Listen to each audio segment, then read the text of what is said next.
Greetings, Dr. Mark Winton here from the University of Central Florida Department of Criminal Justice, and I'm making this video for the course CJL 6568, Law and Social Control. So welcome to the course. In this video I'd like to introduce myself, introduce you to the course, and go over a few things related to the course, and I'll have some videos that I'll be making and have posted throughout the semester. If you've taken any web courses with me before, the format's relatively the same as my other courses. If not, I try to keep everything organized. The home page will have the syllabus, and also you'll find the course notes there. Each week in the announcement section, I'll post the announcements and with links to YouTube videos and what you should be reading and any additional material. Sometimes I'll post the additional readings on the home page, and then you'll post the assignments and the discussions, and I will have additional information about all the assignments on the home page as we progress through the course. So what I wanted to do, I didn't really want to go over the syllabus. You can read that, of course, objectives, the dates things are due, the topics, the reading list. But I did want to mention we have two books that we'll be using. We have Dr. Chris's book, Social Control, An Introduction to Second Edition. Gives a really nice overview. And then I always like to kind of focus on a specific topic in more detail. When I first started teaching this course, it was the persecution of witches in the early United States. I've changed that somewhat now and focusing on surveillance. And this book, Windows into the Soul, Surveillance in Society in an Age of High Technology by Gary T. Marks. We'll use this book for one of our papers and a couple weeks readings. Actually, we'll use both for our papers and readings and some additional material. But I mean, surveillance has become such a intense, comprehensive, overarching. I mean, I don't know how you want to look at it, but we'll see as we progress with surveillance as mode of social control. So what is social control? Dr. Chris, in your text, social control defines social control on page 2 as the study of social control is the study of how society patterns and regulates individual behavior. So I think that's a really good working definition. And now we can talk a little bit about laws, but we'll go beyond that and look at the regulation of behaviors, whether it's from laws or whether it's from religious institutions or the medical system. And often there are some pretty clear relationships between these different institutions. But in their book, The Social Context of Law, Grana, Ollenberger, and Nicholas, in their 2002 book, ask, why do people obey the law or fail to obey the law? And they talk about in their book when laws become successful. And so what seems to lead to that? Well, first of all, they come from a prestigious source, or they appear to come from a prestigious source. They're rational, understandable, they actually work, they're enforceable, there is support for enforcement of the laws, and there are sanctions for breaking the laws, and there's also equal enforcement of the laws. So we can start thinking about different types of laws and the conflicts and controversies, and when they work and when they don't work, and when they need to be changed. In thinking about how we secure conformity, Grant, Ollenberger, and Nicholas talk about the structural functional approach, which is reinforcing the values and norms and rules in a society, which really moves toward the idea that societies try to balance and integrate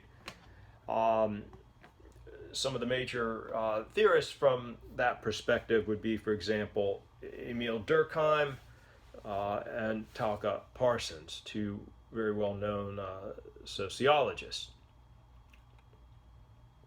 In terms of looking at the functions of the law, Friedrichs, in his 2012 Law in Our Lives book, talked about, and this is structural functionalism in that sense, the functions of the law: order, resolving conflict, releasing emotions, justice, promoting values, and basically trying to create a smooth functioning of everyday life. And what happens, according to Friedrichs, with dysfunctions of law? The law, or certain laws, end up maintaining the status quo, dividing, exploiting, creating conflict, creating oppression, and giving unbalanced power. And then, in contrast, one may look at more of a conflict perspective and look at how there's different conflicts between groups. And really, this gets into the interesting debate, two concepts, anomie and alienation. Anomie basically is a concept developed primarily by Durkheim, that problems occur, social problems occur in societies where there's not enough social control. And then the conflict theorists use the term alienation, and they believe that problems occurred when there was too much social control. So with that in mind, the interesting perspective there is that we have problems with the misery, dysfunction, whatever the case might be, when there's too much social control or there's not enough social control. I found a theory called the circumplex model that kind of looked at that and moved toward a balance, and that was based out of a family therapy model. And then Grant Ullenberger and Nicholas, in their book, talk about Max Weber and the concept of power, getting others to do things that they may not want to do, and power may be legitimate or illegitimate, and then methods of gaining authority for social control purposes, tradition, charisma, or legal. And then another sociologist who is very popular in the social control and law area is Donald Black. And in his book, The Behavior of Law, he talks about law is governmental social control. He views law as a quantitative variable. You read about his work later on in Professor Chris's book, and he talks about different styles of law, whether for punishment, payment, resolving conflict, or treating what would be considered abnormal behavior. He asks what predicts or explains legal variations, and he talks about different features such as social stratification, how respectability and status influences that, also culture and organization, and we'll look at that later on in more detail. And Professor Black talked about how law varies inversely with other social control.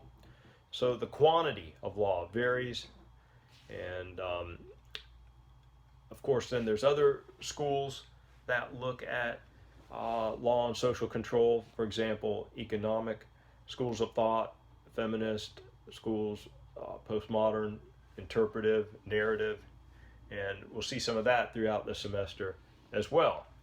And then Friedrichs, back to Friedrichs and Law in Our Lives, talks about what drives legal reform. And Dr. Friedrichs talks about things like the growth of society, developments in the economic system, new technologies, new social conditions, moral entrepreneurs, those that try to influence what they believe should be the laws, and special interest groups that benefit from particular laws, and so on. public interests. Have a little bit of information then on the narrative approach, Ewick and Silby's article, Subversive Stories and Hegemonic Tales Toward a Sociology of Narrative Law from their Law and Society Review.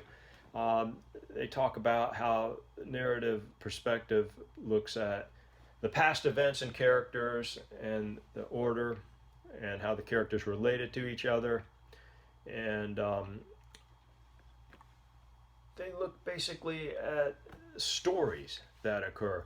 I found myself almost moving in this direction when I started using legal documents to tell stories of victims and perpetrators.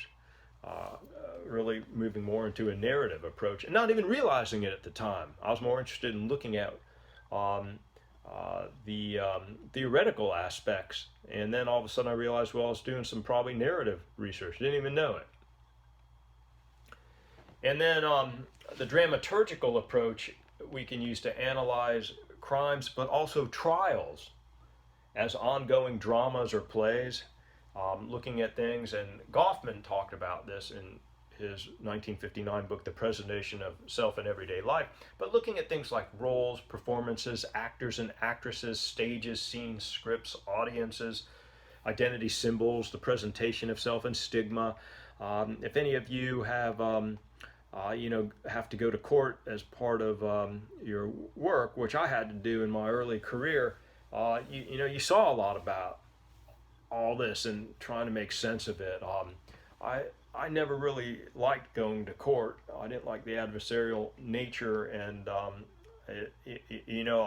I'd go to court basically, and the first thing they would do is call me up on the stand, and an attorney would try to discredit me. Tell me that I'm not trained, I'm not qualified, I shouldn't have any say in the matter, or, I dress poorly, whatever the case might be. So, I like the problem-solving aspects where you have negotiation and mediation and, trying to resolve problems without having to have long drawn-out trials. But so I've worked with attorneys in my career and learned a lot from them because I didn't know much about the legal system. Starting with where do I sit? What do I do? And the whole process that occurs, more of the administrative. Once I showed up in court to testify wearing old faded blue jeans and a Hawaiian shirt, and the judge wasn't happy with that and called me into his chambers after the hearing and said he was kind of disturbed with my lack of respect for the court, how I dressed. And I said, whoa, wait. I said, Your Honor, let me explain.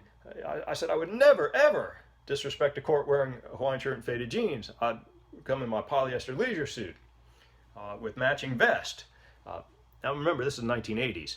And he said, well, then what are you doing with the Hawaiian shirt? I said, I never received a subpoena. The state attorney called me and said, you need to come to court now. Can you get in there? Can you come?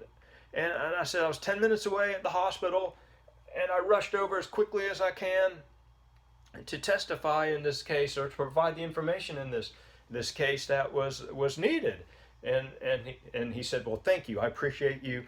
On your way out, can you ask the state attorney to come on in?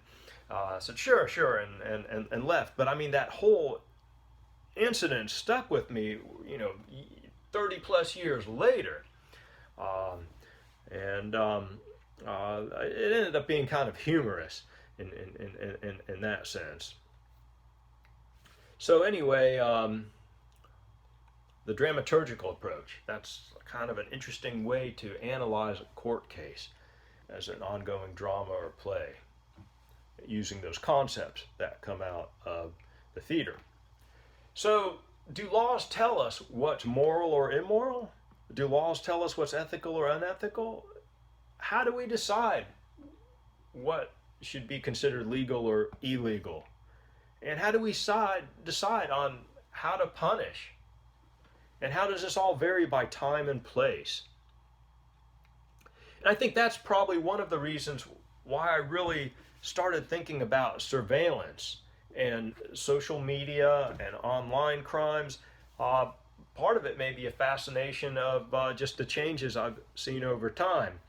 Um, I did start my career early on as a counselor, working on a child abuse unit focusing primarily on sex crimes. And so I went to court. I worked on legal cases.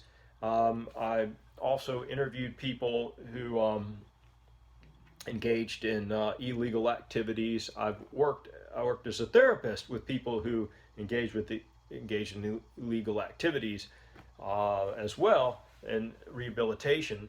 And more recently, though, I retired from the counseling field a number of years ago, and really went full speed teaching and researching at the university here. And primarily, my work is on genocide. And so when we talk about social control, we'll see that obviously that plays a role in that type of research as well, and the theories and the methodologies and the court cases. I've tried to get your assignments into a format where you have a lot of leeway in selecting the particular topic you want to write about. Because I hope what you do is write about what is of interest to you. You know, if I was taking this course, I would probably try to write about genocide for all the assignments, and the ones that weren't, I'd try to somehow check with the professor if there's some way, to get that in there. So, select what was of interest, what you want to find out more about. I think that's always helpful. And so, some of the topics we'll focus on, will be topics that I have more knowledge on, and a lot of that comes from my work in the field. Just to introduce myself briefly, I got a bachelor's degree at UCF in psychology in 1984. Then I got a master's degree at Rollins College in 1986 in counseling, and then went back to UCF and got a master's degree in applied sociology. And then I went on and received a PhD in sociology from the University of Connecticut. I came back and I taught in the sociology department for 10 years, and then I moved to the criminal justice department 21 years ago. So I've been teaching at UCF 31 years, plus I was a student for a bachelor's degree and a master's degree. So I've seen a lot of changes, a lot of growth in the university. Obviously, I like UCF, because I've been there a very long time and would like to continue teaching there for a bit longer, obviously. But there's so much that UCF offers, and one place that will be very helpful is the UCF library. Whether you go into the beautiful library, whether you are interacting, asking questions with the librarians who are just extremely helpful, or if you're using the online resources, you have access to thousands of journals. You have access to a bunch of different databases to do literature searches, get articles on specific topics. Also, UCF has a lot of books you can download as well as in PDF format to read or to use. So I'm amazed at what they have there. It's I started using the library in 1982. And I've been impressed ever since, and seen a lot of changes and growth. And I think also that's where the technology part comes into play. I probably went to the wrong field because I have a really good memory for details, or maybe I went into the right field. We joke about that. Do you really want to remember all your cases and stuff? When some of us are trying to forget some of our cases and stuff. Anyway, I remember going to the UCF library when I worked in the sex crimes unit of a hospital, and I remember I would go to the library and go through the stacks and pull out journals. I had a list of journals, and I'd look at the journal, see if there's an interesting article for myself and my colleagues. And if there was, I'd go over to the photocopy machine, and either I had, a bag of nickels, or I had these cards that you would put in there and then photocopy. And if the article was a little bit older, I had to do microfilm or microfiche. I think I finally recycled my last microfiche printout, and so things have changed now. You just go online real quick, and you go to the online library. You type in the journal, and you pull up that journal. Not only do you get the current or back issues, but you can see what's going to be printed out in the future. I get all kinds of emails about what's coming out in the journals I have an interest in pursuing, and so things have expanded dramatically as well. So we'll cover a bunch of topics related to law and social control, from medical field, human sexuality, terrorism, discriminatory practices in societies, social control in science, evil and judging evil in the court system, genocide and social control, and of course surveillance and social control. And so a very interesting topic, I think, to study, because it's changed so rapidly. Some of you may have been in your undergrad days before the internet. I was, and actually in my undergrad days didn't even have computers available for students. But I did use an electric typewriter, and I probably still have it in the garage, and my wife will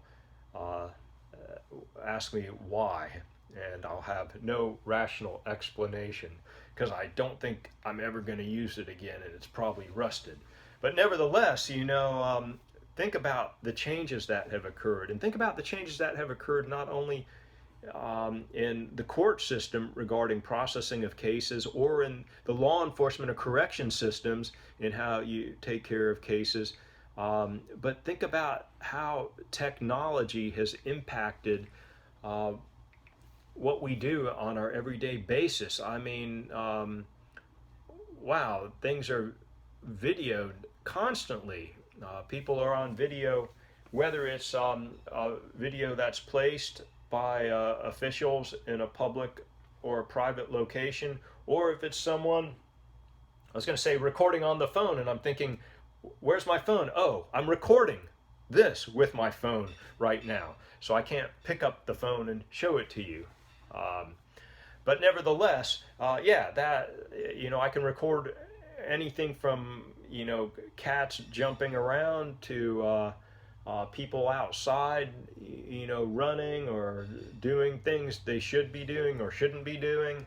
I can go ahead and it's just amazing, and we see a lot of those debates come into play now that we have such access. Okay, I had planned to keep this under 25 minutes, and I'm getting near that point, I see.